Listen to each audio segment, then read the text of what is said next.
What's goody, Hot Breathiverse? Welcome back to Hot Breath, the show where you learn comedy from the pros. I'm your host, comedian Joel Byers, and after 400 interviews on this show, our mission is to cultivate the next generation of great comics by interviewing today's great comics, and our guest today is definitely one of those great comics with over 20 years of comedy experience that all started after he was seeing Eddie Murphy's Raw when he was 9 years old. The first show he did was actually a comedy contest where he ended up going to the semifinals. From there, he started doing bringer shows while doing door-to-door sales, and now he's released a Netflix special directed by Pete Davidson. Yes. When is this coming out, by the way? This will come out to promote the special. Okay, so it'll already be announced. I'm thinking so. Yeah. I figured I would release this one when the special is out. That's perfect. To promote it. Yes. Yeah. Okay. Well, it was on your website. But you do a lot of you did a lot of homework there. Like, of course. Yeah. You brought me back when you were like door knocking. You brought me back to Queens at 6:30 at night on a weekday, being told get the fuck off my front steps. And that's all true. All that shit. You were selling like phone internet cable. Yeah, it was like or fiber. Something? It was a company called RCN, and they did phone cable internet like through fiber optics and stuff. So it was like you combined all your bill on one. You get the phone, you get the modem, you get all that stuff. So I was doing that. I was doing that in Manhattan first, and then Queens, door to door, dude. I would knock on somebody's door at dinner time and be like, "Hey, we just installed wires. Do you want?" And you dealt with everything. You dealt with rejection, but some people invite you in and give you something to drink. Other people were like, fuck off, and you just got immune to it. That I guess it helps you handle hecklers and stuff now. If you can handle that rejection, you can handle like knocking down a heckler. Yeah, what I found in this is it's just experience where you're always going to deal with something, and after enough times, you kind of learn why the heckle happened. You learn what type of heckle it is, and what type of person is doing the heckling. And when you know all that, you can gauge how you maneuver through it. Yeah, it was amazing to watch you here last night. I'm so glad I got to see you 3 times this weekend. Last night was just one of those late Friday shows that we all know that like people can be hammered, but you handled it in a way that it's like you never really like neglected anyone. You had fun with them, but you're also making sure that they knew what the deal was. And let's get back to the jokes here. And then you ended up doing you did like 75 minutes, and I was like, I bet after 45 he's gonna be like, all right, I'm clocking out. But you like stuck with them, and then you brought them all around. And at like minute 50, like a shift happened to where like everyone was like, all right, I guess we should just sit here and enjoy it. And then you kept going, man. And to see you effortlessly go 70 minutes plus every show, I was just like, yo, it's like when you see a really good comic and you're like, oh, that's where the level is. Like at 12 years in, I'm like, sometimes it's awesome, and then you see people like you and you're like, oh, there's so much to do. Well, first of all, I really, really appreciate that. And you said something which lets me know that you are very knowledgeable about this. I know you've been doing comedy 12 years, but yeah, so last night, I told somebody today, I said, last night's second show was one of the most memorable I've had because in that, I should say most memorable I had in that kind of arena, like in that area. Because it was a type of show where it was rowdy, it was loud, they were drunk, they were somewhat disrespectful, and then I got the light at 40 and I could just get out. Yep. And I was like, no, I'm gonna be defiant here, and I've been doing this long enough. So then, people coming up to me last night going, wow, dude, like the last 20 minutes of that was like you like using their stuff against them to then to have them stand up at the end and do all that was pretty cool. So I was happy with that, because I'll take a show like that means more than when there's like a perfect packed house, everything is good, because kind of the outcome. Not in an arrogant way, but like when all the things are good. Right? The crowd's in, it's packed, everyone's happy, they're fans, they want to hear what you have to say, it's good. Where with something like last night, it was like, all right, let's go into a little battle. I like to see the cage fights. Yeah, I like to see comics who you nailed what happened last night pretty perfectly. Wow, it was fun to watch, man, just to see the work. And in researching you, like you referenced, I heard you say that it took you like 10 and a half years to find your voice. Yeah. What was like the moment, or like, what do you mean by like 10 and a half years and now you're like, oh, here's my voice? Like, what was the... Well, I think it would have been quicker if I didn't have, like, you know, I was home and I had kids and you know, I was told no a lot in this business, dude. Nobody cared about me in this business till about 14 years in. Once I got Montreal, and then after Montreal, like, certain things happened and, you know, but, yeah, you know, I had a family. I was married young. Again, that will never hurt you. Because it's all in the comic. It doesn't matter. When people say, oh, you got a family, that's got to be tough. No, it's not. It's you know, it'll drive you, really. And it should drive you, you know. But I don't know, early on, I just wasn't able to be in the city as much. But going back to what you said, at 10 and a half years, it just got to the point where I just, not that you don't care, but you kind of have done it where you're like, you know you're funny. Right? You know you're funny, but what happens, I think, when you is just like trusting yourself. Just trust it. You know, where you can't really trust it year 1, 2, 3, because you don't know. Right. You don't know if you're that funny or if you're funny, and then you're like, oh, maybe I'm funny to some people. But when it got to a point where I've been through a lot of experiences and I was like really starting to kill and I was able to, you know, open up for people like, you know, I remember I opened up one weekend in North Carolina for David Tell. I opened for Jim Brewer, you know, went on the road a bunch with Bill Burr. And when all of those start to go well, and you just kind of get your confidence up, you know, I don't know if you ever like played in basketball game, but like if you play basketball and you hit your first shot, you're like, oh, good. Then you hit your second shot, you're like, oh shit. Then you start hitting shots and you're like, I'm fucking Michael Jordan. And you're just like, I'm the best player on this court and like I might not miss again. And you get to, but that happens in comedy where you're just like, oh dude, that joke and this joke, and you kind of really start to gain your confidence. Confidence is, obviously you have to be talented and shit, but confidence is a lot. And I gained it and I just started trusting myself. And I remember, I don't know if it was Louis C.K. or somebody said, when you could be your funny self off stage, on stage. You're always going to be a little exaggerated maybe or get it, but if you could just kind of be who you are and how you really feel, you know? So that's what you meant when you like found your voices. It was more like a confidence that you were starting to perform with, not maybe specific topics you were starting to cover. Well, I think it was a little bit of both. I think both come together. I think when you have confidence, you're able to now throw out a topic that you might have been scared of. Yeah. Right? Because you just hit 3 jump shots. Right? So you just hit 3 jump shots. So now you're like, well, fuck, I'm going to try this forward because I keep hitting them. So I think that when your confidence goes up, you're able to just say, you know what?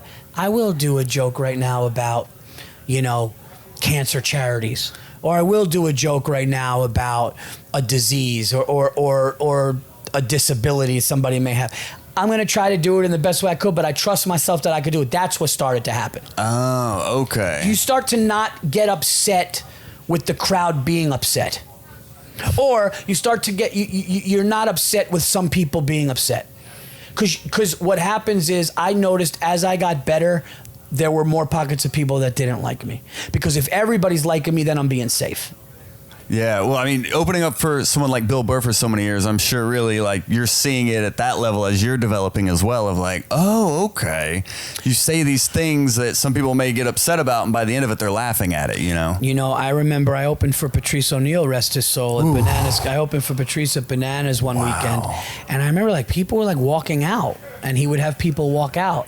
And I was young, not able to really understand, why is he doing that? Why is he? But I realized what he was doing. They were never going to be fans anyway. Like, weed him out, because I'm going to say, so like then I worked with him another time where I did a guest spot in the city, and I saw that's when I really saw how brilliant he was. I got to tell him that. And one of the coolest things ever was I got to tell Patrice O'Neal, I go, dude, I don't know, you know, I knew you were good, but then I pointed to the room at Comics in New York City. And I said, but I didn't know you were that good. And he laughed. He liked it, because like I didn't realize like, if you walk somebody and it's because you said something honest and they just didn't like it, that's fine. You don't know that when you're young. You're scared. Why are they leaving? People aren't going to like me.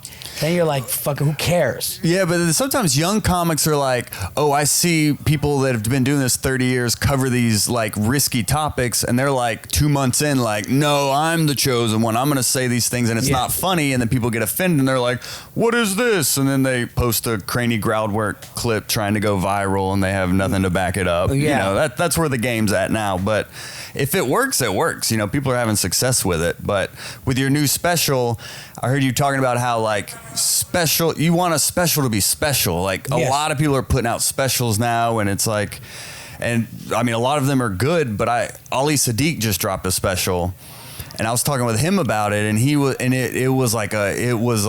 it just affected me because I haven't really seen a special this good. I mean, Earthquake just dropped a one that was dope too, but it really affected me in a way seeing Ali's, because it's like amazing stories, but it's every line is like a laugh, you know, and a lot of specials, you know, they have a little bit of flex in there, but he was like, I want to be special, like what I used to think comedy specials were. And I've heard you reference the same thing of specials being actually special. Yeah, you know, and it's funny, man. Ali Sadiq, we never met. We know, I met somebody that knows him, but every time I did something that went viral on Comedy Central, that was the only dude on Comedy Central who had more hits. So like I got like 5.2 million, and then Ali Sadiq would be like 6 million. And it was always, but like from what I've seen of that guy, just a monster. And I don't know how old he is, but I agree with that. And that's what I've been saying. Yeah. You know, that's what I've been saying, Josh. It's like, Joel, I'm sorry. No, you're good. Yeah, sorry. Who's Josh? Well, it's the other white guy. It's all good. The other white guy you work with? Oh, no, I don't work with any white people. I don't mess with white people. No, who's There's a Josh here, though. Oh, is there? Yeah, I'm sorry. So, no, you're good. So what I was saying, Joel, was that, there's just a lot of white guys here. So we all look the same. No, it's all...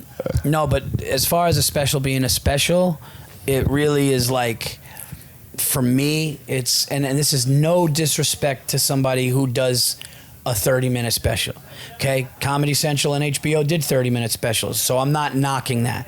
But for me, what I grew up with and what I thought was special was 60 minutes of joke after joke after joke. And what I really love is that people that are watching my new special, Nocturnal Admissions, which is it's called, people are like, dude, this is 60 minutes of jokes, and this is just nonstop. And like to have amazing comedians and amazing people that I really admire and look up to and, you know, respect, say that means a lot. But that's what I expected to do. Mm-hmm. Like I didn't, and I'm not saying that in an arrogant way. It's like, I'm not going to just be like, yeah, we're in a time now where it's like, oh, somebody's got a popular podcast and like, fuck it, fans will come out and they don't, and it's like, nah, but fans will come out, but like that work is going to stay there forever. Like that work is going to be there forever. So it's like, what do you want?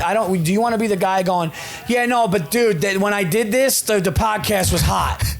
Because that could happen. You could be 30 years later. Let's say there's no podcast or something. Let's say there's nothing. You're like, no, dude, I know it. I know the material, but dude, my podcast fans came out. It's like, yeah, okay. The joke's fucking, you know. So that means a lot to me that the body of work is fucking good. Why? How did Pete Davidson come about to be like directing it and all this? How did this relationship develop? So Pete and I have been friends for a long time. You know, Pete saw me in New York City when he was like 16. And I was, you know, I think I was opening for Bill Burr at Caroline's, and I just see this lanky kid, and, you know, and he was just, and then I saw him again at Stand Up New York, and he was like, hey, man, love the podcast. I didn't know it was really nice. And then we had the same manager at one point when we were working the stand, and we just were friends, and I put him on the Virzi Effect when he was 18, before everything, and we just stayed cool. But like, you know, we were talking, and he's like, dude, he's like, I'd love to, you know, direct your special.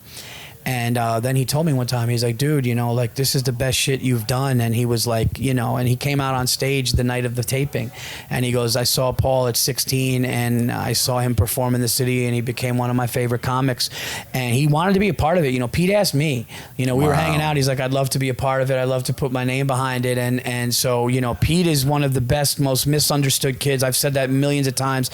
He's the fucking best. He's actually down to earth and the sweetest. He's so fucking cool and down to earth. Like, people would not believe how fucking chill he is and cool.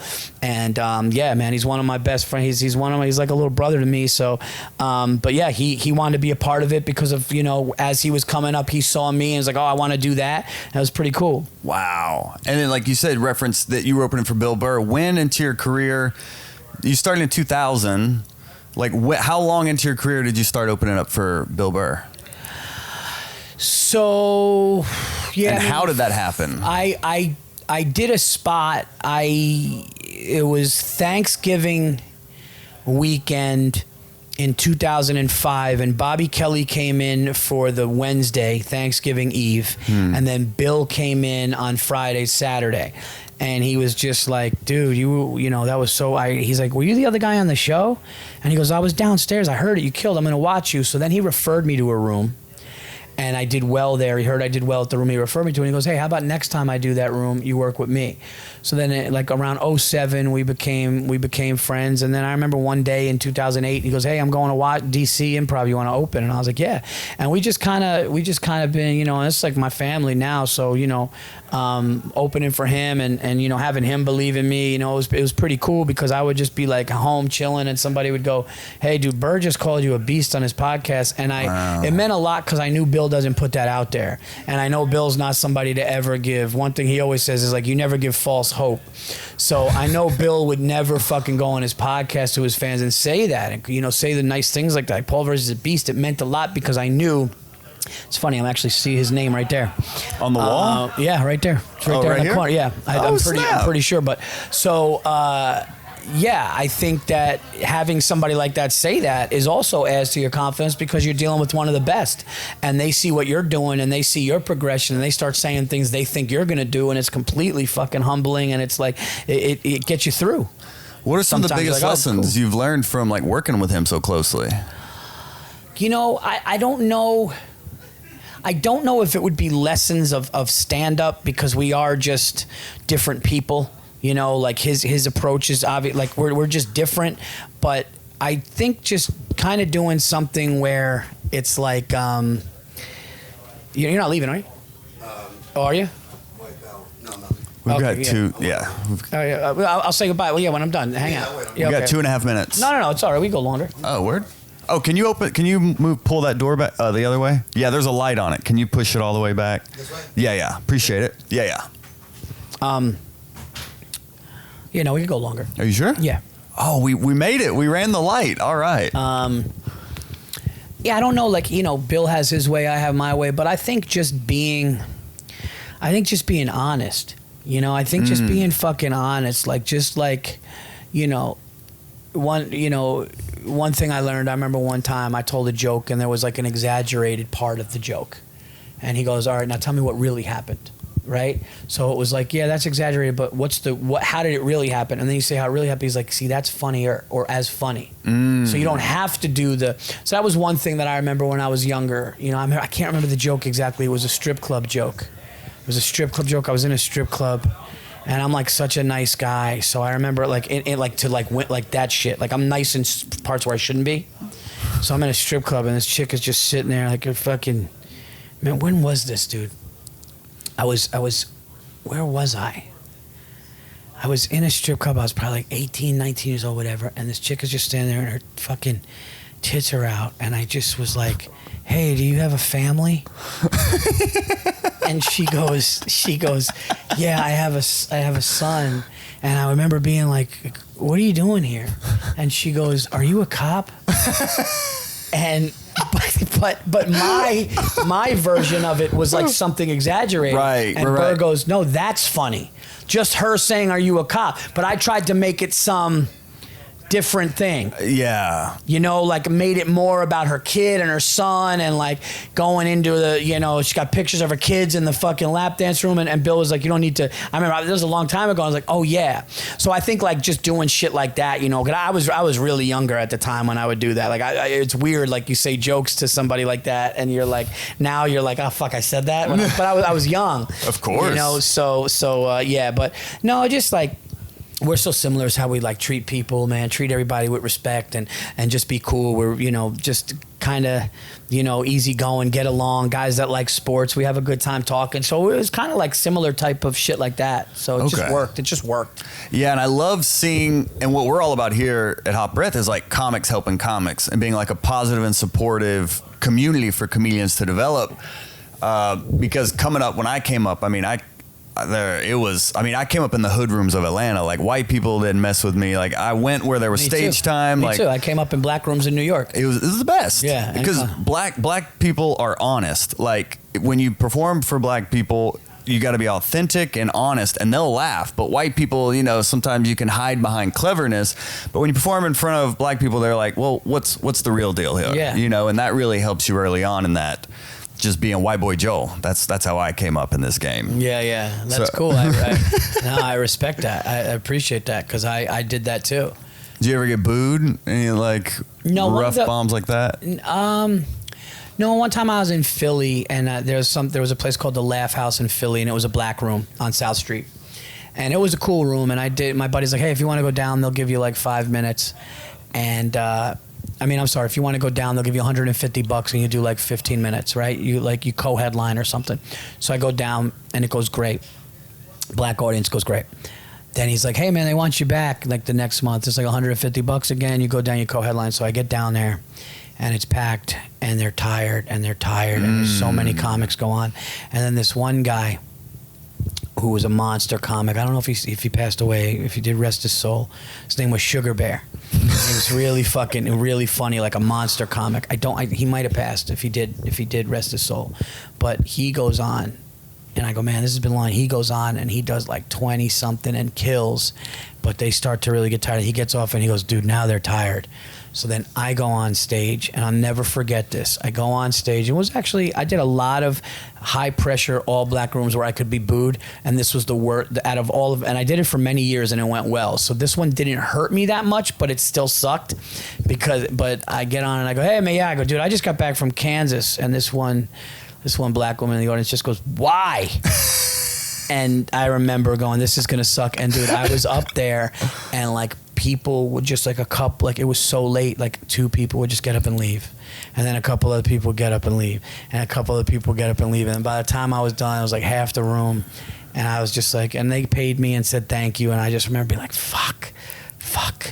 And that'll stay with you, but there was no booing. It was just like, It wasn't like fuck you, not fun. I think it was just like, all right, they're just putting people on. I'm tired. He's not killing the room the way I would stay, and it was one of those things. But I've had really amazing experiences in rooms like that, urban rooms and stuff. Because white rooms wouldn't put you up. Of course, yeah. And anytime like a joke works in one room but not like the other, then like I would get rid of it just because we want to be able to entertain as many people as possible, But there's a lot of, in comedy there can be like a lot of politics and things like that. And think what I'm so inspired about with like what's happening at All Things Comedy is it's like for comics, by comics run, and there's producing opportunities for comedians. And it's so cool now more than ever to see that there aren't the gatekeepers as much, like trying to suck up to this booker or trying to get in with this club or that club, which I was never able to do. But it seems like all those things are out of your control. If you focus on what you can control, that's where you're going to get most of your opportunities. Yeah, that's true. And it's definitely let you realize how silly it was to put that much stock in those people. I put 8 years into that. People, oh my God, I hope they like me. Oh, that person that never did this. Oh, that person that never did fucking stand up ever. Oh, that person that loves their power and loves to make you feel like if you're funny or not. And now they don't have that. It's almost like they got to fucking stand down. It's like a hard ass general that now has to stand down. And it's, you know what I mean? It's like stand the fuck. You don't have that anymore. And it's cool. It's cool because it lets you know that not only was it silly, but like here's the other thing too. It's like it's silly because if that person loses their job and then it's another gatekeeper, then it's just it's the same thing. Mm-hmm. It's the same person. It doesn't matter. Yeah. It's like that person, oh yeah, did you hear now Greg does it? Oh shit, Greg's my fucking... Yeah, Greg got hit by a train, dude. Now it's Susan. Dude, I got it. Susan's got to like me. Yeah. Susan pushed Greg in front of a train. Now it's her job. Yeah. Susan got shot in the face. Oh my God, who's her replacement? I don't know. Let me go find it. And it's all these people that don't matter. And I think COVID made people realize that. I think that YouTube and all that made people realize that. It just doesn't matter. Things that you think are a big deal aren't. Just get stage time and get better. All you do is get stage time and get better. That's it. Get fucking better. Write more jokes. Be more honest. Get stage experience. And you're going to fucking murder and then murder and then murder. And people are going to see it and go, this person belongs in this room. And that's it. Funny. Just get undeniable, as they say. I think that's what Barry Katz said. Yeah, undeniable. That's the word everybody uses, and it's right. Just because you can't fuck with that. Yeah. You can't fuck with that. Yeah, that's the thing is whenever I'm feeling a certain way and then I see someone like you work and I was like, oh, there's so much more to do in terms of like just to see you effortlessly perform for 75 minutes and I'm just like watching it just like it's like inspiring, but it's also a little disheartening of like, oh my gosh, there's so much more to like learn and do. Like as a comedian, you know, it's like it's like a never-ending Rubik's Cube, which is what I love about it. But it's just inspiring to be around comics at your level and hope like learn a little bit here and there, but realize, you know, there's over 400 interviews here and comics reach out to me every day like, oh, this episode helped me and I learned this joke writing technique. But the number one advice is to get on stage. Every comedian that's been on here, the number one advice has been you got to get on stage. Learn it all, but you've really got to get on stage and put it into action. Yeah, and one thing that I learned is I learned this from a couple of comedians, and I remember when I heard it, I go, "Oh my God, that makes now it makes so much sense." This is what I remember I was talking to maybe Burr or somebody. I go, oh man, I don't even need to know who that comic is because if that comic said it, I know they're a beast because this is what they say is black belt shit. And I'll tell you. So what it is I think a big growth spurt and something that takes people to another level and something that will raise people's game and it raised mine and I do it all the time and it does come with experience because, you know, it's hard to do. But when you're on stage and you're fucking doing your thing and you're about to go into a joke, okay? And your mind is going, fuck this joke. I really want to talk about this, okay? Like, I really want to go into this. I really want to talk about